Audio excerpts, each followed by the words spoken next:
प्रबंध समिति आदर्श विद्या मंदिर की ऑनलाइन क्लासेज में आप सभी का हार्दिक स्वागत एवं अभिनंदन। आज हम कक्षा 9वीं विषय विज्ञान अध्याय नंबर 1 उसका दूसरा भाग है और हमारा टॉपिक रहेगा पदार्थ या द्रव्य के अभिलाक्षणिक गुण। पिछले टर्न पर हमने पढ़ा था कि पदार्थ क्या है। पृथ्वी पर पाई जाने वाली वे सभी वस्तुएं जिनका द्रव्यमान होता है और जो वस्तु आयतन घेरती हैं या स्थान घेरती हैं, वे सभी जो है क्या कहलाती है, पदार्थ कहलाती है। ये हमने लास्ट टर्न पर पढ़ा था। तो आज हम पढ़ेंगे पदार्थ के या द्रव्य के अभिलाक्षणिक गुण क्या है, ठीक है ना। उसके मुख्य गुण क्या है। तो पहला आता है पदार्थ के कणों के मध्य रिक्त स्थान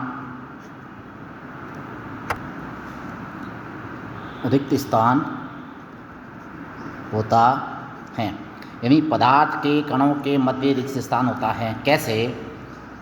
जैसे मेरे पास ये चौक है, ये चौक ठोस में आती है तो इसके कण जो है पास में हैं और इनके कणों के मध्य रिक्त स्थान है या नहीं, इसका पता करने के लिए हम इसको पानी में डालते हैं।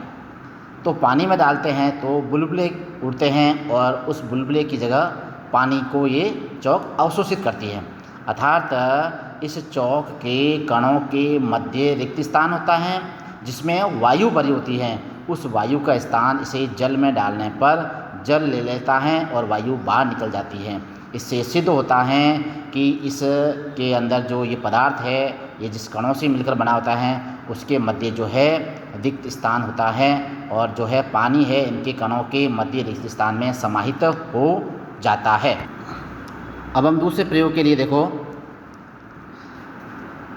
एक बीकर लेते हैं जिसके अंदर इस निशान तक यहाँ पर जल भर देते हैं। कितना?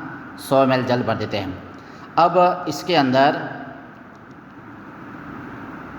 अगले वाले बीकर में देखिए, जैसे इस बीकर के अंदर हम 1 चम्मच जो है इसके अंदर शक्कर डाल देते हैं। क्या डालते हैं? शक्कर डालते हैं।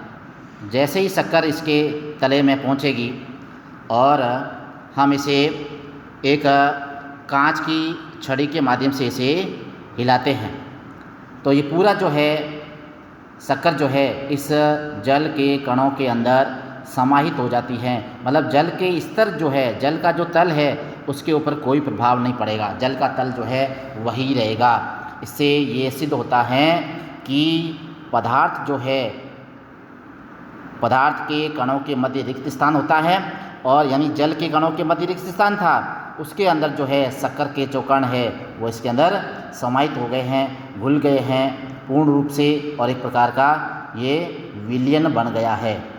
क्या बन गया है? विलयन बन गया है। कैसा विलयन बन गया है? समांगी विलयन बन गया, पूर्ण रूप से इसके अंदर समाहित हो गए, मतलब, ठीक है ना। दूसरा उदाहरण लेते हैं। दूसरा अभिलाक्षणिक गुण है पदार्थ के कण निरंतर गतिशील होते हैं। कैसे? एक तो विसरण की क्रिया द्वारा। कौन सी? विसरण की क्रिया जो गैसों के अंदर ज़्यादा होती है, उस विसरण की क्रिया द्वारा। और एक होती है ब्राउन गति या ब्राउनीय गति। ब्राउनीय गति जो है, ये गति वैज्ञानिक रॉबर्ट ब्राउन के नाम पर है। रॉबर्ट ब्राउन ने इसका पता लगाया था। इसने बताया था कि जैसे परागकण है, परागकण जो पुष्प के अंदर, पुंकेसर के अंदर जो परागकण होते हैं वह जल की सतह पर गति करते हैं, क्योंकि जल के तीव्र गतिमान कणों के कारण निरंतर टक्कर खाते रहते हैं और उसके जल की सतह पर गति करते रहते हैं। ऐसा इसके अंदर ब्राउनी गति के कारण होता है। दूसरा, जैसे नन्हे धूल के कण जो है, धूल के कण इधर उधर गति करते रहते हैं क्योंकि वे वायु के तीव्र गतिमान कणों से निरंतर टकराते रहते हैं। क्या कहते हैं? टकराते रहते हैं, जिससे वे गति करते रहते हैं। इसी प्रकार द्रव या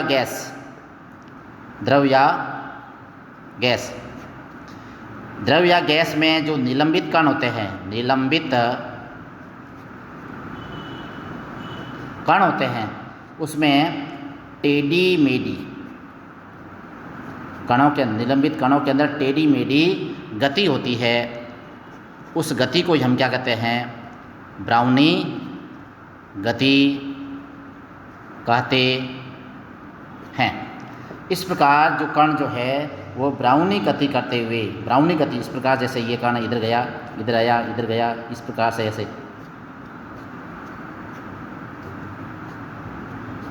इस प्रकार से जो गति होती है इसको हम ब्राउनी गति कहते हैं। और भी उदाहरण के माध्यम से बता सकते हैं, जैसे बंद कमरा है, इसके अंदर अगरबत्ती पड़ी है, ठीक है ना, अगरबत्ती। अब इस अगरबत्ती की सुगंध लेने के लिए हमें इनके पास में जाना पड़ेगा, परंतु एक अगरबत्ती है जिसको हमने जला रखा है, इसका धुआं निकल रहा है, देखो, तो इसकी सुगंध जो है, सुगंध हमारे ऑटोमेटिक हमारे पास में आ जाती है, क्योंकि इससे निकलने वाला धुआं जो है वायु के कणों से, वायु के जो कण होते हैं, वायु के कण वो निरंतर गतिशील होते हैं, उन गतिशील कणों के साथ टकराते हैं और टक्कर करके आगे गति करते हैं, जिससे उसकी सुगंध है हमारे पास पहुंच जाती है। तो जैसे ही अगरबत्ती पड़ी है तो उसकी सुगंध लेने के लिए हमें उसके पास में जाना पड़ेगा, और जैसे अगरबत्ती आपने जला दी है, जली हुई अगरबत्ती है, जल रही है, उसकी जो सुगंध है वो वायु के कणों से निरंतर टक्कर खाती हुई आगे गति करती रहती है, जिससे उसकी सुगंध जो है दूर तक पहुंच जाती है। इसी प्रकार देखिए अपन गतिशील कणों का एक और उदाहरण ले सकते हैं। इसके अंदर जल है, कैसा है? गर्म जल है, और इसके अंदर कैसा है? ठंडा जल है। इन जल के अंदर अपन 2-3 क्रिस्टल जो है, 2-3 क्रिस्टल KMnO4 के डालते हैं, पोटेशियम परमैंगनेट KMnO4। इसमें भी 2-3 क्रिस्टल जो है, क्रिस्टल KMnO4 पोटेशियम परमैंगनेट के डालते हैं। तो इसके अंदर क्रिस्टल डालने से जल कैसा था? गर्म जल था, तो तुरंत जो है इसका जो विलयन कैसा हो जाएगा? रंगीन हो जाएगा। कैसा हो जाएगा? रंगीन कलर्ड हो जाएगा। और इसका भी विलयन रंगीन होगा, पर इसको क्या रहेगा? समय लगेगा। तो यानी गर्म जल के अंदर जो है कण जो है तेज़ी से गति करते हैं, ठीक है ना। गर्म जल जो है उसके कण तेज़ी से गति करते हुए उसके क्रिस्टल के कणों से टक्कर मारते हैं और पूरा जो विलयन जो है वो रंगीन हो जाता है। इसके अंदर कणों की गति जो है कम होती है, इसलिए समय लगता है कलर्ड रंगीन होने में, रंगीन विलयन होने में इसमें समय लगता है। इस प्रकार से हम कह सकते हैं कि द्रव्य के कण जो है निरंतर गतिशील होते हैं। तीसरा अभिलाक्षणिक गुण है कि द्रव्य या पदार्थ के कणों के मध्य क्या होता है?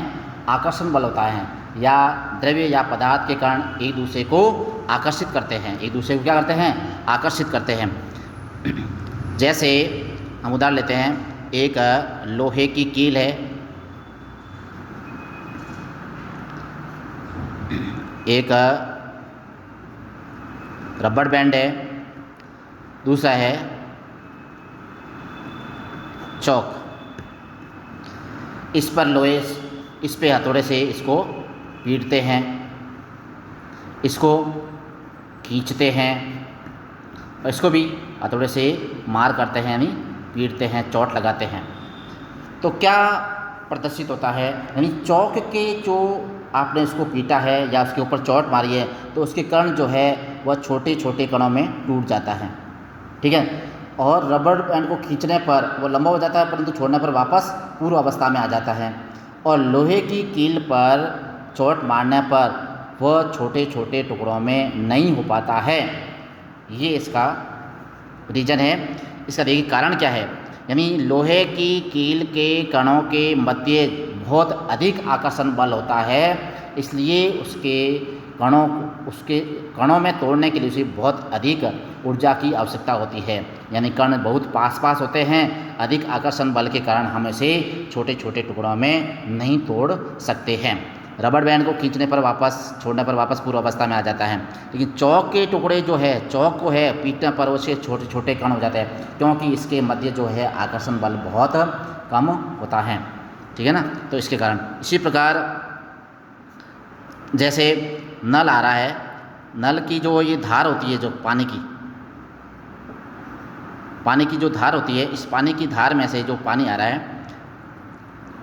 इसके जो इसकी जल की धारा है, जो जल की धारा है, इसके बीच में अगर अंगुली डाली जाए तो इसकी धारा को तोड़ा नहीं जा सकता है। क्यों नहीं जा सकता है?